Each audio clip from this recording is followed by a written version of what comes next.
ब्रेकनंतर आपलं स्वागत। स्थानिक स्वराज्य संस्थांच्या निवडणुकांचा मार्ग खडतर झालाय। सुप्रीम कोर्टामध्ये 9 जानेवारीला होणारी सुनावणी आता 4 मार्चला होणार आहे। त्यामुळे या निवडणुकांचं भवितव्य लोकसभा निवडणुकीनंतरच ठरण्याची शक्यता आहे।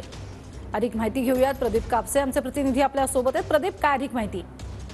प्रश्न आपल्याला माहिती आहे की गेल्या 8 महिन्यांपासून स्थानिक स्वराज्य संस्थेचा प्रश्न जो आहे सुप्रीम कोर्टामध्ये आहे। 9 जानेवारीला स्थानिक स्वराज्य संस्थांसंदर्भात सुनावणी जी आहे होणार होती, आता ही सुनावणी जी आहे ती 4 मार्च रोजी होणार आहे। त्यामुळे लोकसभा निवडणुकांची आचारसंहिता जी आहे ती मार्चमध्ये घोषित होऊ शकते। त्यामुळे स्थानिक स्वराज्य संस्थेच्या निवडणुका ज्या आहेत ते कदाचित लोकसभा निवडणुकीनंतर घोषित ठीक आहे अशी एक शक्यता निर्माण झालेली आहे। त्यामुळे सातत्यानं जी मोठ्या महानगरपालिकांवरती प्रशासक आहे त्यामुळे मागणी केली जाते ती म्हणजे महानगरपालिका, नगरपालिका, त्याचबरोबर नगर परिषदा यांच्या निवडणुका ज्या आहेत त्या लवकरात लवकर घ्याव्यात। मात्र जे प्रकरण सुप्रीम कोर्टामध्ये होतं त्याची सुनावणी 9 जानेवारीला होणार होती ती आता 4 मार्च रोजी होणार आहे। त्यामुळे आता स्थानिक संस्थांच्या निवडणुकांचं भवितव्य जे आहे ते मात्र अधांतरित पाहायला मिळते। मात्र लोकसभा निवडणुकीनंतरच या स्थानिक स्वराज्य संस्थेच्या निवडणुका होतात का हे म्हणण्यासाठी खरंच आता मार्ग मोकळा झालेला आहे, कारण मार्चमध्ये लोकसभा निवडणुकांची लागण्याची शक्यता आहे। नक्कीच, तुर्तास धन्यवाद या संपूर्ण माहितीसाठी प्रदीप।